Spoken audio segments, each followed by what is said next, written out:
70 साल से ज्यादा भारत को आजाद हुए हो गए। सभी राजनीतिक दल किसानों की बात करते हैं, किसानों के नाम पे राजनीति करते हैं।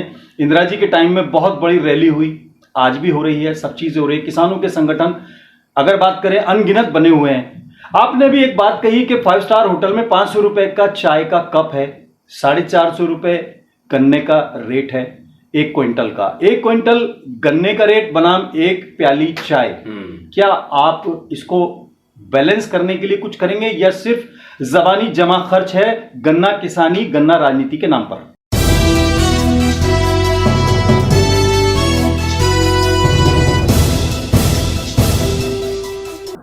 हमारे साथ मौजूद हैं त्यागी ब्राह्मण समाज के अध्यक्ष मांगेराम त्यागी जी।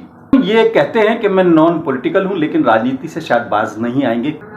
2024 की चुनावी तैयारियों को लेकर हर चुनावी रणनीति लोग बना रहे हैं और सारे राजनीतिक दल अपने अपनी गोटियां बिछा रहे हैं। हालांकि सर्दियां जा रही हैं तो आप ये भी कह सकते हैं कि मौसम गर्म है, राजनीतिक माहौल गर्म है। क्या तैयारियां हैं, क्या आप सोच रहे हैं और आपको क्या लग रहा है कि 2024 में किस तरीके से आप पार्टिसिपेट करेंगे? मांगेराम त्यागी जी, हमारी किसी पार्टियों से लड़ाई नहीं है। पार्टियों ने ना हमारी डोर काट ली। हमारी लड़ाई है इनकी नीतियों को लेकर। एसी में बैठकर रसगुल्ले और मलाई तुम चाटोगे, वोट हम देंगे। त्यागी समाज जनसंघ के टाइम से, यानी कि जब इनका टूटा ट्रैक्टर था, इस पर बैटरी भी नहीं थी, जब तो धकिया का स्टार्ट तो त्यागी समाज कर रहा था, ब्राह्मण समाज। और आज उस पर बैठ के, आज शताब्दी पर बैठ के मड़ाइये खा रहे। देखिए भाई, ट्रेन जा रही और जबरदस्ती कोई ट्रेन दौड़ रही है, और जबरदस्ती ट्रेन में तो किसी को कोई धक्का देने लगो, मरेगा जी होगा। तो कोई सी भी पार्टी हो, हम तो शताब्दी में बैठे थे और इन्होंने खिड़की खोल कर हमें धक्के दे दिए और मेरे गोड्डे पोड्डे भुट्टे पिटे। हम क्या करें भाई? मेरे बड़े भाई बैठे खड़े हैं मेरी बराबर में, डॉक्टर साहब, बड़ा अच्छा लग रहा है। हम तो देखो कोई भी पार्टी, ये सारे मामा फुप्पा के, ये तो त्यागी को देख रहे कि बिना एहसास कराओ राज भर, मेरे ख्याल में पॉइंट में इनकी वो है, और उससे बैठ कर सौदा कर रहे। हर पार्टी में शायद इनका यही हो रहा है। अरे हम कह रहे जितना हमारा अधिकार है मैं क्यों नहीं दे रहे भाई? और रुपया तो हमने स्टेट बैंक में जमा कर रखा, और काटन चले जाओ हम पंजाब नेशनल बैंक को धकिया के बाहर काट देगा, हम तो काट सको। तो जब हमने भाजपा को वोट दे रखी, अब हम लड़न किसी और के साथ में, यहां से कान खोल कर सुन ले। यो मैं आज गाजियाबाद में था, कई लोगों से मिल आया, मामला यो चल रहा है जिस तरह चूहा होना काम में चूहा बोल रहा है। यहाँ तो शहर में रैट का है, रैट क्या बोल रहे हैं, बाकी गांव में चूहा का है। और वो नीचे ऐसा भट खोद दे और पता बाद में लगो किसान को, बस ये तो सारी फसल मुझसे ना खोद के गिर दी, वो ढंग हो रहा था, समझ जाओ। एक सवाल है कि आप भी किसान समाज को रिप्रेजेंट करते हैं। बात की जाए तो आपका तो खास तौर से शुरुआत अगर हुई है तो वो किसानी के नाम से हुई है। आज किसान दिल्ली के अंदर आने को तरस रहा है, आंदोलन कर रहा है अपनी मांगों को लेकर। आप भी नीतियों के खिलाफ बात कर रहे हैं कि बीजेपी की नीतियों से आप नाराज हैं। तो क्या ये दो चीजें एक साथ देखी जा सकती हैं? आप क्या 2024 में कुछ मन बना चुके हैं या सिर्फ दबाव बनाने की बात कर रहे हैं? न दबाव तो नहीं हम बना रहे। दबाव क्यों बनाते भाई? हम तो डिसीजन ले चुके। दबाव की जगह दबाव नहीं, दबाव में तो यही आ रहे, हम दबाव नहीं बना रहे। दबाव में तो इतना आना पड़ेगा। देखो जहां तक की यह बात है किसानों की बात, आपने बहुत अच्छा मुद्दा पूछा है भाई। ये अपने घर तो थोड़ा ही दे रहे, इनकी तो पेंशन एक विधायक और एक एमपी अगर 4 बार होगा, 4 भी पेंशन ले रहे। गरीबों के बारे में सोच नहीं रहे। जहां ये बैठेंगे, जिन होटलों में बैठेंगे, 500 रुपए का कप ये चाहेगा, उसमें 5 स्टार होटलों में, और मेरे 20 रुपये बढ़ा के जो उथल पुथल हो रहे। तो देखो कोई भी हो, एक बात के तो मैं खिलाफ हूं, राष्ट्र की संपदा के लिए या कोई प्रधानमंत्री के लिए गलत बोल रहा है। प्रधानमंत्री हमारे देश की शान है, वहां तो हम वो नहीं करते, लेकिन प्रधानमंत्री में सीमित दायरे में रह के अपना हक मांगो, और मांगोगे भाई हम भी उसी में है। हम गांव से बिलोंग करते हैं और असली भारत गांव में बसता है। आज हमारे डॉक्टर साहब खड़े हैं हमारी बराबर में, अगर ये भी हैं, अभी कुछ देर पहले बात चली, इनकी पहचान गांव जुलेटा से है। जी। तो शहर में किसी की पहचान नहीं होती। अगर गांव ठीक होगा, और भाई इन्होंने गांव ही गरीब बना दिया और इन्होंने ठहनी ली। मक्का मान जाओ 450 रुपये का रेट करा था मोदी जी ने 10 साल पहले, और अब तक भी नहीं। दर्द हो किसान का, मैं आपको बता रहा हूं कि चरखियों में अब जब 450 गन्ना बिक रहा है, इन्होंने 20 रुपये को बढ़ाया गया 350 में। बहुत ऐसा है जैसा ये कहीं दंगल मत है और योगी और मोदी कुश्ती लड़काए हो और भाई तेल ताल लगाए गए। अरे अंदर हैंड मान जो किसानों के बारे में सोच लो, और किसानों से ही थी सरकार बढ़ने। त्यागी जी, आपने एक बात कही कि 8% जो गन्ना किसान का रेट बढ़ा है गन्ने का, उससे आप खुश नजर नहीं आ रहे, ऐसा आपकी बातों से लग रहा है। 70 साल से ज्यादा भारत को आजाद हुए हो गए, सभी राजनीतिक दल किसानों की बात करते हैं, किसानों के नाम पे राजनीति करते हैं। इंदिरा जी के टाइम में बहुत बड़ी रैली हुई, आज भी हो रही है, सब चीजें हो रही है। किसानों के संगठन अगर बात करें अनगिनत बने हुए हैं। आपने भी एक बात कही कि 5 स्टार होटल में 500 रुपए का चाय का कप है, 450 रुपए गन्ने का रेट है 1 क्विंटल का। 1 क्विंटल गन्ने का रेट बनाम 1 प्याली चाय। क्या आप इसको बैलेंस करने के लिए कुछ करेंगे या सिर्फ जबानी जमा खर्च है गन्ना किसानी गन्ना राजनीति के नाम पर? बस देखो एक बात बता रहा मैं छोटे भाई, यहाँ 70 साल जब यहाँ कांग्रेस सरकार चली ना, सबने कहा थे, हम भी कहा थे भाई नहीं हटती भाई, देखो क्या होगा। कहाँ गई? जिस तरह गधे के सिर से सींग जाओ नहीं जाओगे। अगर इनके दिमाग में यह बात हो, अब तुम जो है ना वो है गए यहाँ तो बड़े बड़े उनका नहीं पता, यहाँ रावण नहीं रहे, यहाँ भगवान रामचंद्र नहीं रहे। हाँ इतना तो है गया, एक बात का तो पता लग गया, कोई रामचंद्र जी लेकर आई है लोग अपना भारतीय जनता पार्टी वाले। मतलब ये है अगे जितने बैठे असली रामचंद्र जी तो गाँव में बैठे किसान जो अन्नदाता है।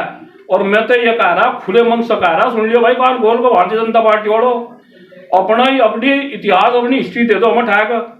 थारे दादा बाबा कितने फ्रीडम फाइटर थे, त्यागियों गांव में चले जाओ, कोई गांव ऐसा नहीं मिलने का जहां 20 तो 30 और 40 50 आदमियों ने अपनी संपत्ति बर्बाद कर दी। फ्रीडम फाइटर थे वे, स्वतंत्रता सेनानी थे, और ये एक नहीं मिलने का। जितने मड़े चाट है ना ये बैठे जो बड़ी बड़ी कुर्सियों पे, जो अब यार नीति निर्धारण की बात कर रहे कैबिनेट मंत्री बड़े बैठे, ये अपना सारे ट्वीट करो आज से ही। अब इनके बाबा दादा। त्यागी जी, मेरा जो सवाल था वो ये था कि किसानों के लिए ठोस क्या होगा। आप जो कह रहे हैं कि त्यागी समाज ने हमेशा भाजपा को फीड किया, भाजपा को खड़ा करने में मेहनत की, आज आप नाराज हैं, इसके लिए जिम्मेदार भाजपा को सीधे तौर पर मानते हैं, या कहीं ऐसा तो नहीं कि आपके बीच के जो समाज के ठेकेदार थे जो राजनीति कर रहे थे वो मलाई ले गए हों और समाज कहीं हाशिए पर चला गया हो?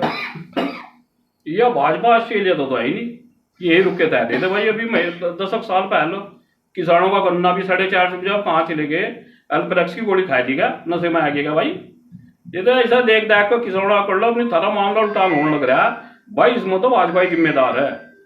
पहले तो कांग्रेस वाले तो रुका तय दे थे, अरे ऐसा नहीं है, पता नहीं कुछ इनकी सीटों में ही लग रहा है क्या, किसी ना मौलवियों ने तमीज लगा रखेगा इनकी कुर्सियों में। अब जोड़ सा बैठे हो जाए चौधरी जयंत हो, अखिलेश हो, राहुल हो, कल कोई न सीट दे दो ये ऐसे हो जाएंगे, फिर भाजपा किसानों के बारे में रुका तारेंगे।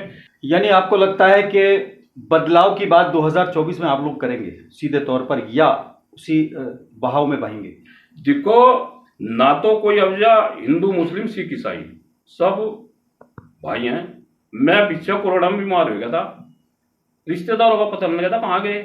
एक मुस्लिम का लड़का था हमारा साथी, वो डॉक्टर को लेकर आता, वही रुपये लेकर आता। क्यों भाई मेरे लिए पहले वो अगर हिंदू और बंधु हों तो ये तो खाम इन्होंने वो एक वो कर दिया है, लोगों के मन ऐसे चढ़ा दिया मामला। राम मंदिर कौन मना कर रहा है भाई? मंदिर को गांव में इतने मंदिर है, तो लोग कितनी पूजा है रही, इन बात तो कोई नहीं मना कर रहा। मंदिर में आस्था रखते हैं सभी। और मैं तो जो कहूँ भाई, मस्जिद हो, मंदिर हो, गिरजाघर हो और चर्च हो, सबका सम्मान करो।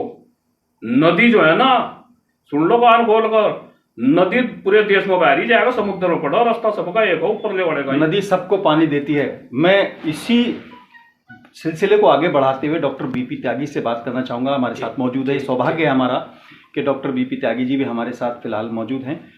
राष्ट्रवादी जनसत्ता दल के मीडिया, जिसे कहना चाहिए चिकित्सा प्रकोष्ठ के प्रभारी हैं।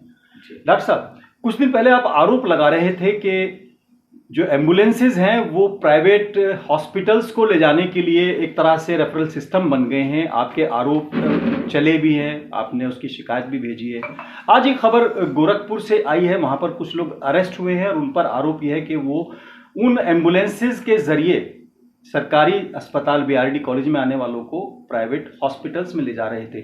क्या आप चाहेंगे कि यहाँ दिल्ली एनसीआर में भी कोई आप ज्ञापन या कोई ऐसी मांग करें प्रशासन से कि यहाँ पर भी कोई जांच हो और कुछ तरह का मुहिम चलाई जाए? अभी 15 दिन पहले एक केस मैंने किया था ऐसा, जिसको सिक्का फंसा था गले में और वो जान जाने वाली थी उसको भी प्राइवेट अस्पताल भेजा गया था। आप लोगों के माध्यम से ये खबर उठाई गई थी, लेकिन किसी ने उसका संज्ञान नहीं लिया है। लेकिन जो ये गाजियाबाद से गोरखपुर तक का जो धंधा है, इसको जरूर उजागर किया जाएगा और जो जो इसमें खामियां हैं उनको भी हम जरूर देखेंगे। सबसे बड़ी बात यह है कि जब 100 करोड़ हमारे गाजियाबाद के लिए आते हैं, उसमें 50 करोड़ साइड में रख दिए जाते हैं। उसका खुलासा आप लोगों ने किया है। उत्तर प्रदेश का भी जितना हमारे पास पैसा आया है वो 1/4 पैसा है उनके बजट का, वो भी आप लोगों ने खुलासा किया है। क्या क्या सरकारी अस्पताल में चल रहा है वो आप लोग खुलासे करते हैं। मैं इस बात को बिल्कुल उठाऊंगा और इसको लखनऊ तक उठाया जाएगा। जो भी यहाँ वाले कुछ ऐसे लोग हैं जो ये हरकत करते हैं, उसमें भले कोई डॉक्टर है, उसमें भले कोई कर्मचारी हैं, अस्पताल में अगर कोई ऐसा काम किया जाएगा और जो हमारे गरीब भाई हैं या जिनको अस्पतालों की जरूरत है, उनको इस जो इलाज है उससे वंचित किया जाएगा, तो उनको बख्शा नहीं जाएगा। डॉक्टर साहब, जैसे अभी आप बात कर रहे हैं कि ये सब खुलासे हुए हैं, लेकिन सबूत के तौर पर अभी आप जैसे बात कर रहे थे रेबीज का इंजेक्शन नहीं है या फ्रिज नहीं है, तो क्या ये इसको सबूत के तौर पर माना जाए कि कहीं कुछ गड़बड़ है? जी 100% गड़बड़ है। जो आ रहा है बजट उसको खर्च नहीं किया जा रहा है, सिर्फ अनाउंसमेंट होता है। अभी आप देख रहे होंगे 1-2 महीना से यहाँ के जो हमारे मंत्री साहब हैं हर रोज अखबारों में मिलते हैं। यहाँ के जितने जनप्रतिनिधि हैं आप देखेंगे, कोई शॉल बांट रहा है, कोई अपनी पार्टी को बढ़ावा दे रहा है, लेकिन जनता के बारे में कौन सोच रहा है? पार्क गंदे हैं, हिंडन गंदी है, शहर गंदे हैं, लेकिन इनको अपनी भाजपा की स्ट्रेंथ बढ़ानी है, मेंबरशिप बढ़ानी है। मेंबरशिप ड्राइव चल रही है फरवरी में। बहरहाल डॉक्टर साहब, ये आपका पॉलिटिकल हो गया। मैं मांगेराम त्यागी जी के पास लास्ट सवाल लेकर जाता हूँ। मांगेराम जी, आप कह रहे हैं कि भाजपा को आप वोट देने से इस बार ना देने की अपील करेंगे। क्या ये जयंत जी की तरह कोई दीवार फिल्म में जैसे एक पुल था, भाई एक क्रिमिनल था एक पुलिस में था, वो दोनों आपस में घर में नहीं मिलते थे, पुल पे मिलते थे, तो जयंत जी ने वो पुल तैयार कर दिया। जो लोग भाजपा में नहीं जा पा रहे थे वो अब आरएलडी के माध्यम से भाजपा के नजदीक भी हो गए। मदन भैया भाजपा को हराने के लिए खतौली में आए थे, अब वाया होकर भाजपा से उनकी दोस्ती हो गई है। तो आप सिर्फ ये दबाव बनाने के लिए कर रहे हैं कि ये लॉन्ग टर्म प्लानिंग है? नहीं बा, हम तो इन्होंने भाजपा वालों ने कहा, मैं तो थोड़ा चिंतित रहो, हमने कुछ नहीं करा। इन्होंने कहा क्योंकि जो समान 99% वोट दे रहा है तो भाई कुछ तो होना चाहिए। अब कोथड़ी बांध कर रख दी मेरी, यानी वो दे देंगे तो आप मान जाएंगे? सुनो, मेरी किसी पार्टी तो लड़ाई थोड़ा ही है। हम तो अगर सम्मान किसी भी पार्टी से, भाजपा ने किसी भी पार्टी के द्वारा भाजपा जब नाराज हुए हैं, अगर इन्होंने हमारी जो है ना हमारे रुपये ले लेगा तो रख लिए, रुपये कहूंगा मैं तो ऑटो भी ना। और बैंक ने जो है ना दिवालिया काट दिया। भाई दिवालिया का थारा निकल ही गया तो बात दूसरी, नहीं तो अगर सम्मान हमारा वापिस नहीं होते तो बहुत जल्दी इलाज हो जाएगा। वही उसकी बात भाई अपना चौधरी जयंत जी का और मदन भैया का इनका इलाज वो बता भाई ये सारे हुए। देखो पॉलिटिकल आदमी का मैं तो मानता नहीं, सांझ को कुछ कह रहा है तड़के को कुछ कह रहा है। भाई असली बात तो यार देखो लोगों की तो कड़वी, ईमान किसी का है नहीं। त्यागी जी की बात से लगता है कि मांगेराम त्यागी जी बहुत मुखर और बड़े स्पष्ट बात करते हैं और शायद वो अपने जज्बात को रोक भी नहीं पाते। लेकिन सच्चाई यह है कि पॉलिटिकल आदमी, पॉलिटिकल सोच के जो लोग होते हैं उनके यहाँ संभावनाओं की कभी कमी नहीं रहती है। शाम को कुछ है और सुबह को कुछ है, यानी कभी स्थायी ना दोस्त होते हैं ना दुश्मन होते हैं। शायद यही सच्चाई है। आज फिलहाल इतना ही। अपने मेज़बान आज़ाद खालिद को इजाज़त दें।